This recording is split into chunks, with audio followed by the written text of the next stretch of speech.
देखते हैं आज अपना जो पहला चैप्टर जो चल रहा था उसी के बारे में आगे कंटिन्यू करते हैं। तो कल हमने जो बात की थी जो है शुरुआती कुछ बेसिक चीज़ों की बात की थी। आज हम जो है कुछ मूलभूत सिद्धांत वगैरह जो है आगे कंटिन्यू करते हैं उनको। और अगला जो है पॉइंट आपका जो है मापन में अनिश्चितता। क्या होती है? मापन में अनिश्चितता ये टॉपिक अपना रहेगा। इसमें हम सार्थक अंक और यथार्थता एवं परिशुद्धता इसकी बात करेंगे आज, और वैज्ञानिक संकेतन की बात करेंगे। बड़ा ही जो है रोचक विषय है ये, और अपने आप में ये जो चीज़ें हैं वो हमें सीखनी बहुत ज़्यादा ज़रूरी है, क्योंकि आगे केमिस्ट्री पढ़नी है तो ये चीज़ें अपने को आनी चाहिए, इसलिए इस पर ज़्यादा ध्यान देना है आपको अच्छे से। तो सबसे पहले हम जो बात करते हैं सार्थक अंक। क्या होता है? सार्थक अंक। सार्थक मतलब आप बहुत बार बोलते हो शब्द सार्थक अंक जो है, या इसकी बात करते हैं।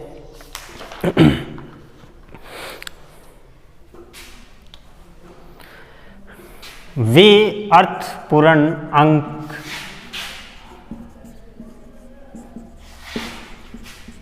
क्या होगा? वे अर्थपूर्ण अंक जो निश्चित रूप से ज्ञात हों। क्या होगा? वे अर्थपूर्ण अंक जो निश्चित रूप से ज्ञात हों, उन्हें क्या कहते हैं? सार्थक अंक कहते हैं। ये इसकी परिभाषा हो गई सार्थक अंक की। ठीक है,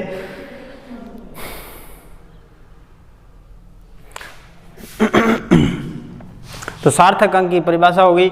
फिर हम देखते हैं कि अनिश्चितता, इसी में देखते हैं अनिश्चितता को व्यक्त करने के लिए पहले निश्चित अंक लिखा जाता है, इसके पश्चात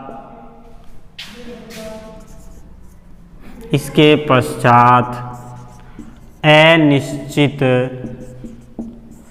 अंक लिखा जाता है। पहले किसको लिखा जाता है? निश्चित अंक को, फिर उसके बाद किसको लिखा जाता है? अनिश्चित अंक को। ठीक है, तो ये हो गया आपकी सार्थक अंक के बारे में कुछ परिभाषा वगैरह जो है मूल बातें हो गई। ठीक है, जैसे मान लीजिए आपको लिखना है 2.14 ऐसे लिखना है, तो 2 यहाँ पे निश्चित अंक है, ये क्या होंगे? आपके अनिश्चित अंक। ठीक है, तो इस तरह से हम बता सकते हैं कि सार्थक अंक क्या होते हैं। अब हम सार्थक अंक, एक किसी संख्या में कितने सार्थक अंक होते हैं ये ज्ञात करना सीखेंगे। तो इसके लिए कुछ क्या होते हैं? नियम होते हैं। तो पहले लिखते हैं सार्थक अंक ज्ञात करने के नियम। क्या पढ़ते हैं? सार्थक अंक ज्ञात करने के नियम। ठीक है, तो नियमों की जो बात करते हैं, पहला नियम क्या होगा? सभी गैर शून्य अंक सार्थक अंक होते हैं। सभी गैर शून्य अंक क्या होते हैं? सार्थक अंक होते हैं। जैसे मान लीजिए आपको कोई दूरी दी हुई है 225 सेंटीमीटर। ठीक है, तो 225 सेंटीमीटर मान लीजिए आपको लिखा है 50 किलोमीटर। ठीक है, तो इनमें कितने सार्थक अंक हैं? इसमें 3 सार्थक अंक हैं। कितने सार्थक अंक हुए? 3 सार्थक अंक। ठीक है, इसमें कितने हुए? इसकी बात चलो बाद में करते हैं, इसकी कर लेते हैं। शून्य की बात जो है वो बाद में दिखेंगे। तो इसमें कितने सार्थक अंक हुए? 2 सार्थक अंक। ठीक है, तो इस तरह से हम कह सकते हैं कि सभी गैर शून्य अंक सार्थक अंक होते हैं। ठीक है, दूसरी बात सार्थक अंक के दूसरे पॉइंट की, इसके और भी उदाहरण आप देख सकते हैं। आप जितनी भी संख्याएं गैर शून्य, जिसमें शून्य नहीं आना चाहिए, बस वो संख्याएं आप इसमें बता सकते हैं, तो वो सारे क्या होते हैं? सार्थक अंक होते हैं।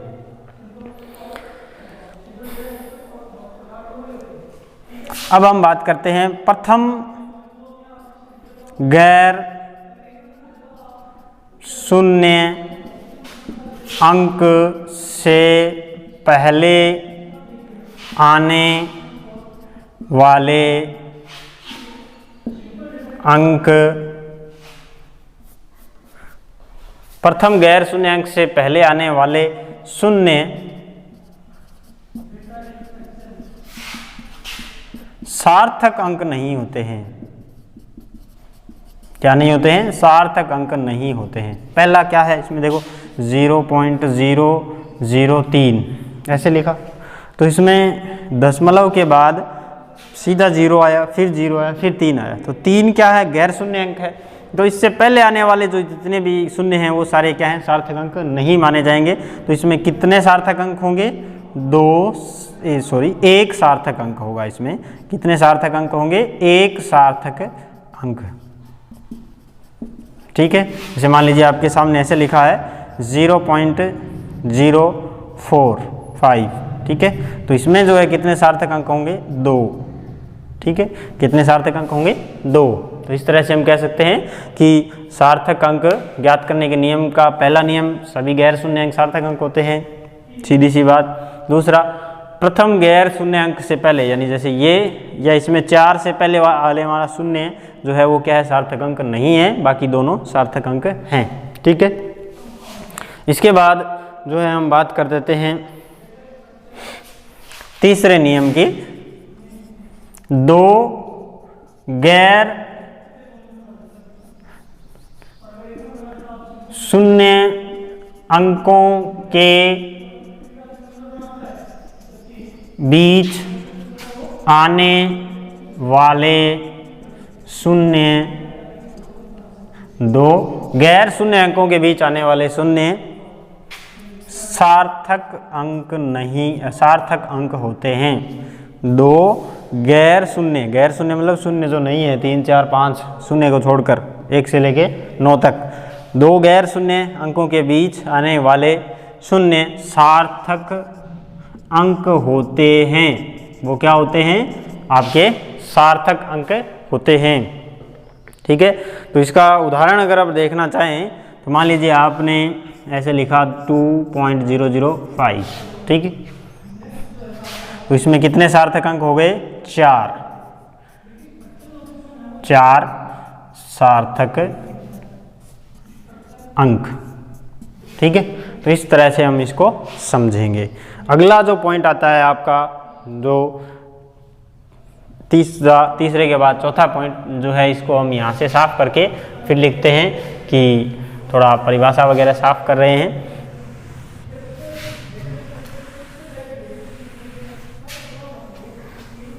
ठीक है, इसके बाद देखते हैं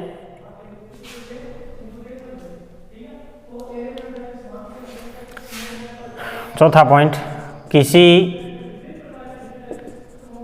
अंक के दाईं ओर आने वाले, किसी अंक के दाईं ओर आने वाले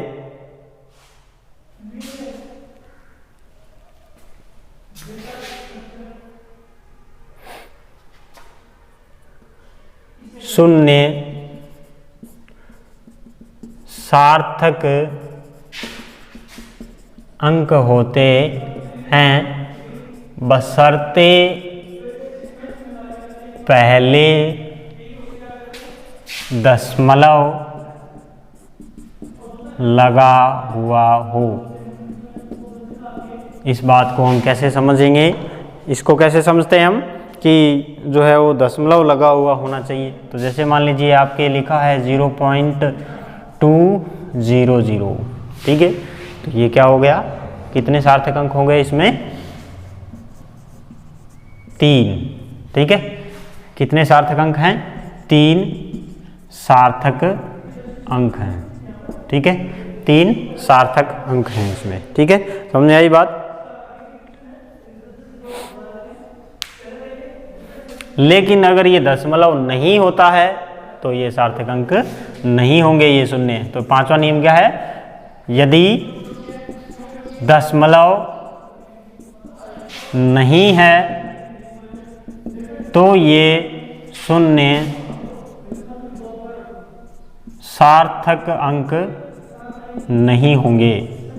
कैसे, उदाहरण देखते हैं। जैसे मान लीजिए आपके सामने लिखा है 100, ठीक है, तो 100 में केवल और केवल एक ही क्या है, दशमलव है, दशमलव नहीं है तो एक ही सार्थक अंक है इसमें, तो इसमें लिख सकते हैं हम एक सार्थक अंक, ठीक है, एक सार्थक अंक। ये 0 सार्थक अंक नहीं है, ध्यान रखना, ठीक है। अगला नियम जो है, छठा नियम आपका जो है वो क्या हो सकता है,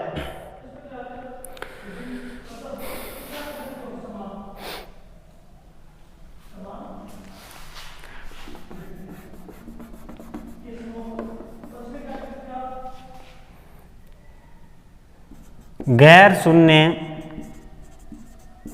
व दशमलव के बीच आने वाले शून्य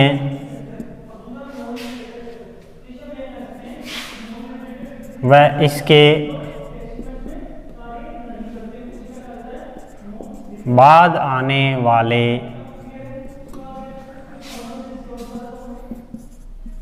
शून्य भी सार्थक अंक होते हैं। कैसे, मैंने 2 लिख दिया, ठीक है, इस बात को समझते हैं हम। 2 लिख दिया, 2 के बाद दशमलव लगा दिया। अब चाहे कितने ही 0 लगा दो, इसमें अनंत सार्थक अंक लिखे जा सकते हैं, ठीक है।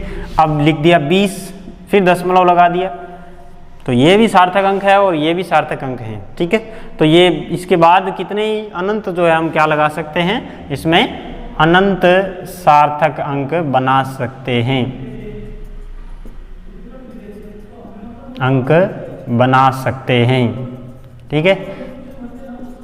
ये बात समझ में आई।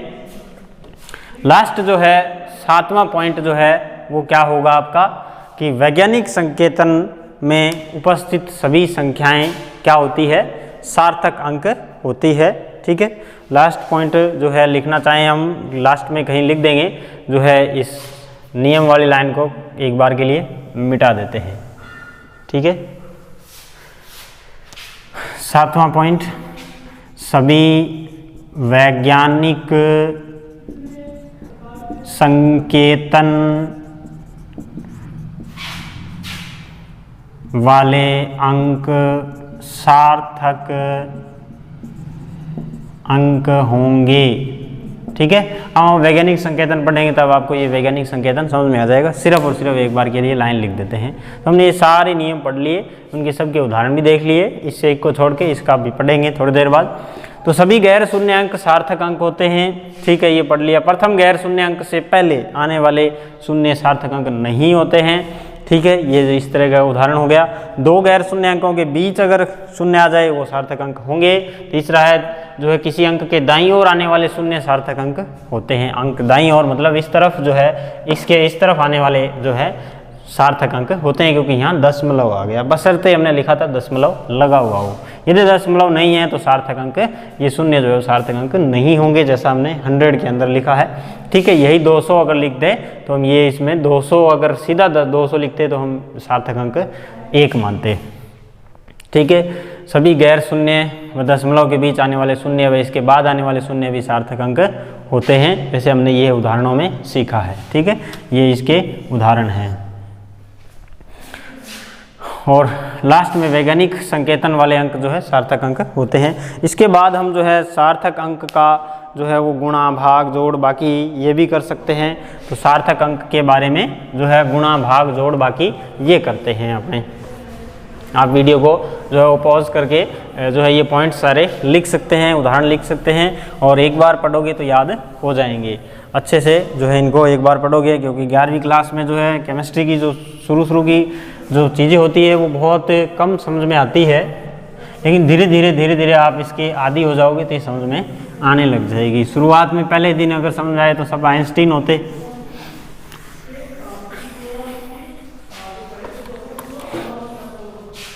तो हम पढ़ते हैं सार्थक अंकों को जोड़ना व घटाना।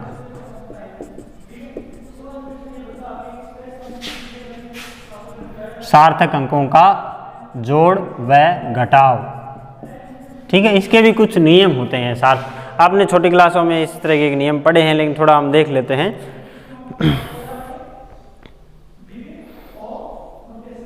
जैसे हम सीधा उदाहरण से ही समझ लेते हैं। 12.11 एक उदाहरण लिख देते हैं और 18.0 आपकी बुक में भी ये उदाहरण लिखा है। 1.012, ठीक है, इसको हमें जोड़ना है। ठीक है, जोड़ना है तो हम हमेशा जोड़ इधर से शुरू करते हैं। ठीक है, ये 2 हुआ और ये 1 और 1 2 हुआ। ठीक है, ये 1 हुआ, ये कितना हुआ, और ये 1 हुआ और ये कितना हो गया, 3 हो गया। 31.122 ये आंसर आया सभी का। ठीक है, लेकिन हम यहाँ पे नियम क्या लगाना है कि जो संख्या, इसमें जो तीनों संख्याएं हैं उसमें जो न्यूनतम से न्यूनतम सार्थक अंक है ना, उतने ही सार्थक अंक जो है वो दशमलव के बाद होने चाहिए। ठीक है, तो इसमें जो है कितनी संख्या है इसके बाद, देखो 18.0 के बाद एक ही संख्या है, या कह सकते हैं एक ही सार्थक अंक है। ठीक है, तो इसके बाद ये एक ही सार्थक अंक है, आगे कोई सार्थक अंक है नहीं, तो इससे ज़्यादा सार्थक अंक नहीं हो सकते। तो लिख सकते हैं कि इससे ज़्यादा सार्थक अंक दशमलव के बाद नहीं हो सकते हैं। ठीक है, ये नियम हो गया एक प्रकार से। नियम मान लो, ये आपको समझ में आ जाएगा कि ये, तो इसका मतलब इसका आंसर क्या होगा, आंसर ये होगा कि 31.1 ये इसका आंसर हो जाएगा। ठीक है, तो इस तरह से इसको क्या करना है, आपको समझना है। यानी जो सबसे कम सार्थक अंक वाली संख्या है उसको ढूंढना है। आप जोड़ घटाव जो भी कर रहे हैं इसमें, आप इसको घटाते तो भी यही बात नियम लागू होता है, जब जोड़ते तो भी ये नियम लागू होता है। ठीक है, दोनों में ये, तो इसमें 18 के बाद जो है कितने हैं, 0 एक ही है। ठीक है, यानी ये भी सार्थक अंक है, हमने पढ़ा है नियम के अंदर, तो ये क्या हो जाएगा, 1 इतना ही लिखा जाएगा, सार्थक अंक इतने ही रहेंगे। ठीक है, अगर यहाँ पे एक संख्या और होती तो हम कितने सार्थक अंक, 1 2 और उतार देते हैं वहाँ पे। ठीक है, इसके बाद जो है सार्थक अंकों का गुणा भाग करना।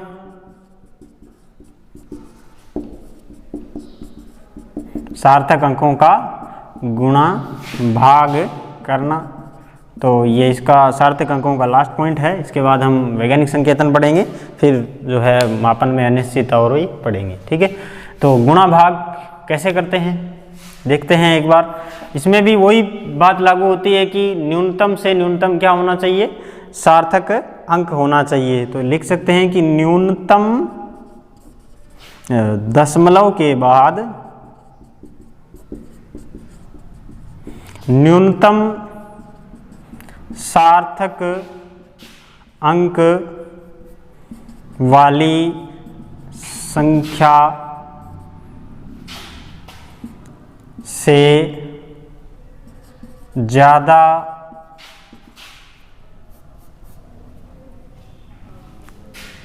यानी दशमलव के बाद की बात हो रही है, ये पहले की नहीं है। 10 संख्या से ज़्यादा सार्थक अंक परिणाम में नहीं लिखे जाएंगे, परिणाम में नहीं लिखे जाएंगे। ठीक है,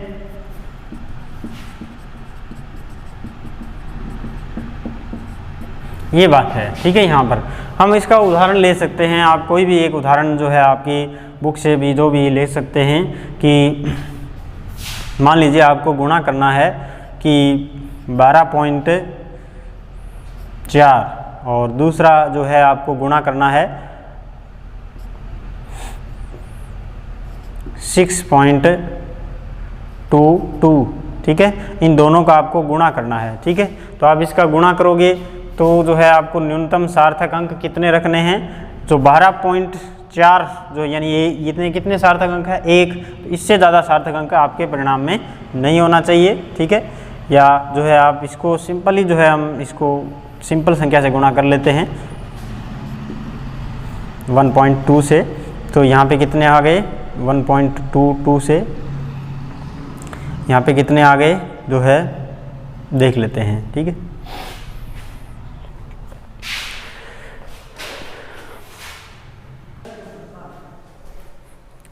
तो आपका ये आंसर जो है कितना आएगा 15.128। तो हम इसको लिख सकते हैं, क्या लिख सकते हैं यहाँ पे कि कितने सार्थक अंक रहने चाहिए अपने लास्ट में, 1 ही रहना चाहिए। तो हम इसका आंसर जो है वो क्या लिखेंगे 15.1, क्योंकि इससे ज़्यादा सार्थक अंक हम नहीं लिख सकते हैं, ठीक है। तो आगे हम जो है सार्थक अंक जो है गुणा भाग हो गए, भाग कर सकते हैं आसानी से, इसी तरह से जो है जोड़ बाकी गुणा भाग चारों इसी तरह से कर सकते हैं। आप अपनी बुक में उदाहरण देख सकते हैं, और भी उदाहरण जो है हम देख सकते हैं, ठीक है। तो इसके बाद हम देखते हैं सार्थक अंकों के बाद वैज्ञानिक संकेतन। तो अगला जो टॉपिक है आपका क्या है, वैज्ञानिक संकेतन। तो सार्थक अंक अच्छे से पढ़ना, फिर इसके उदाहरण देखना, बड़ी आसानी से हो जाएगा।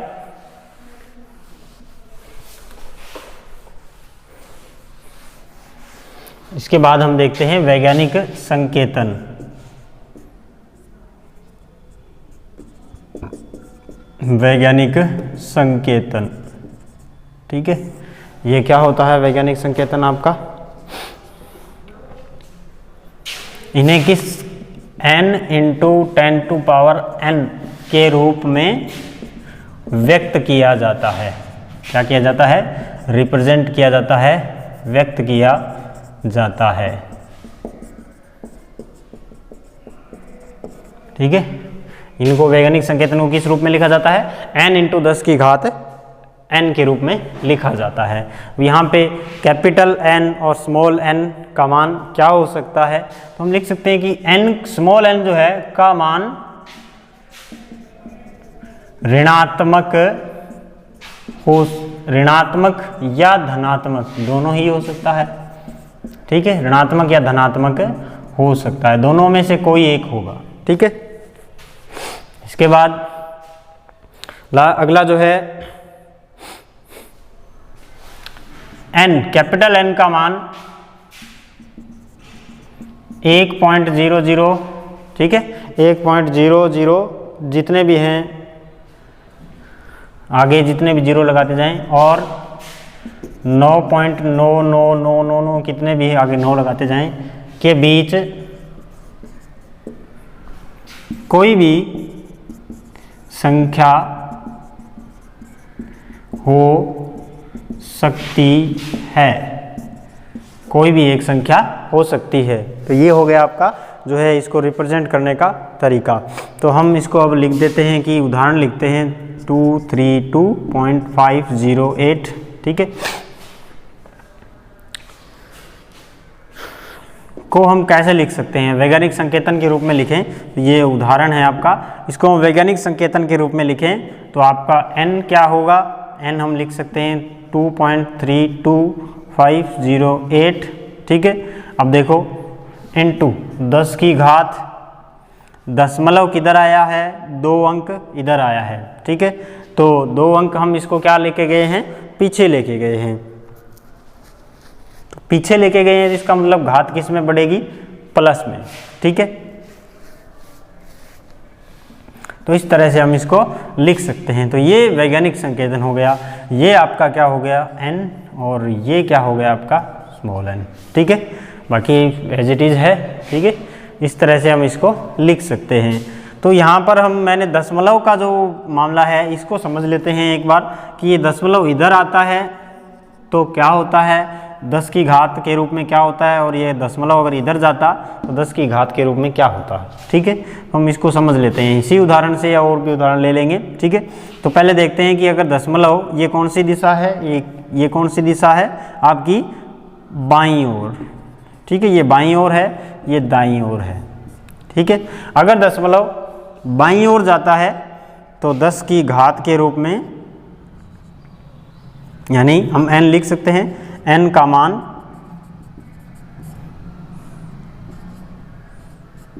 धनात्मक, ठीक है।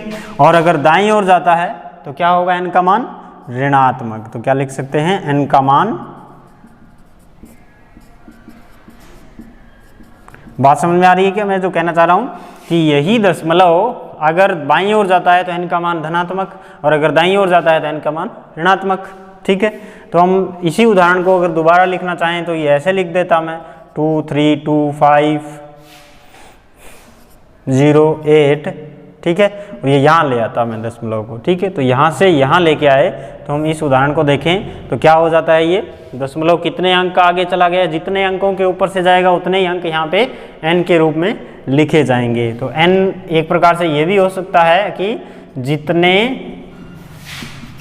अंकों से दशमलव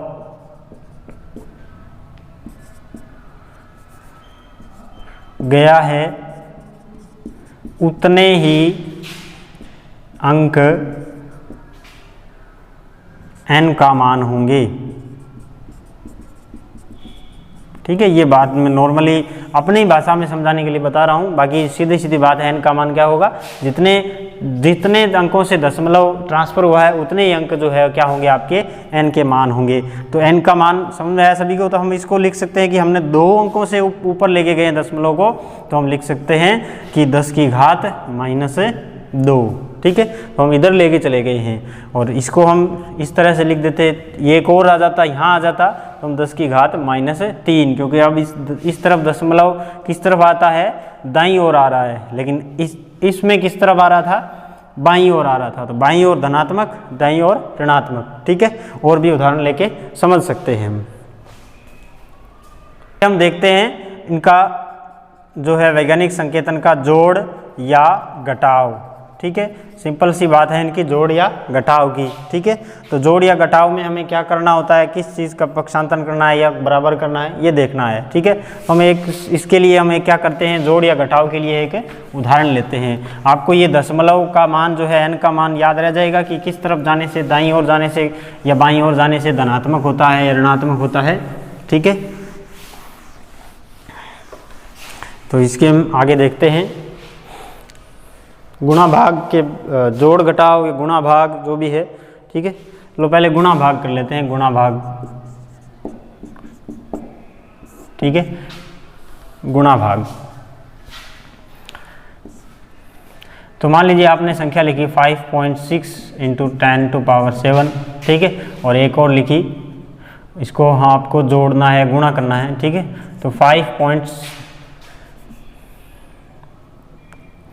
× 10⁻⁷, एक बार हम सिंपल संख्या से लेके समझते हैं, ठीक है। तो हमें क्या करना होगा, पहले हमें इन दोनों को एक साथ लिखना होगा, 5.6 × 5.4, ठीक है। दोनों को गुणा करना है, और फिर इसको जो घात है वो घात दोनों की क्या करनी है, हमेशा गुणा में घात क्या हो जाती है, घातें क्या हो जाती है, जुड़ जाती है, ठीक है। तो घातें क्या हो जाएगी, एक साथ लिखने पर घात जुड़ जाएगी। इस तरह से हमें गुणा करना है, ठीक है। तो आप इन दोनों को गुणा करिए और इनका जो है आंसर कितना आ जाएगा, 10 की घात 14, ठीक है। और इसको गुणा करने पर जो है 5 4, ठीक है। और इसके बाद ये आया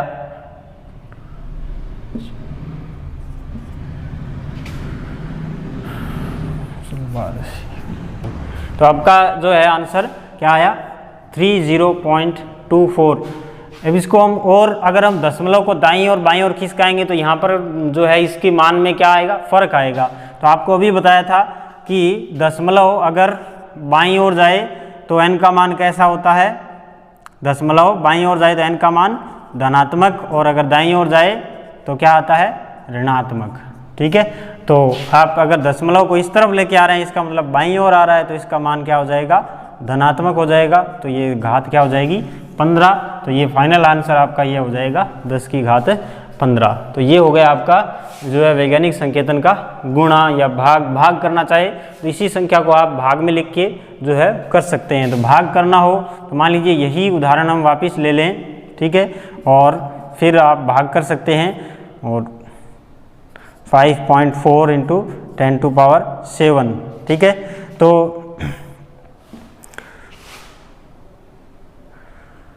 चलो उदाहरण दूसरा लेना पड़ेगा। तो हम इसी उदाहरण से समझते हैं इसका मान जो है किस तरह से भाग देते हैं। भाग आप इसी तरह से देते हैं, 2.7 में जो है वो 5.5 का भाग दे दीजिए, ठीक है। और फिर दोनों जो मान है यानी 10 की घात जो गुणा में 10 की घात -3, और ये फिर जो है वो माइनस का ही ऊपर आएगा तो घात किस में हो जाएगी, माइनस में। तो आप इसको क्या कर दोगे, -4, ठीक है। इस तरह से आपकी घात जो है ऊपर ट्रांसफर होकर इसमें भाग जो है निकाल देंगे। अब इसका आंसर कितना आ जाएगा, 0.4909 इंटू 10⁻⁷, ठीक है। तो ये इसका, और अब इसका फाइनल आंसर निकालना हो तो हम इसको इस तरह से लिख सकते हैं 4.909। अब आप अपना तरीका देखिए कि दशमलव जो है वो किस तरफ जा रहा है, आपका दाईं ओर जा रहा है, बाईं ओर जा रहा है। तो आप देखिए दशमलव जो है इधर से इधर जा रहा है, इसका मतलब है आपका ऋणात्मक मान आएगा। तो किस तरफ गया, दाईं ओर, दाईं ओर जाने पर ऋणात्मक आएगा। तो ऋणात्मक है तो यहाँ पहले से ऋणात्मक है तो 10 की घात -8 हो जाएगी।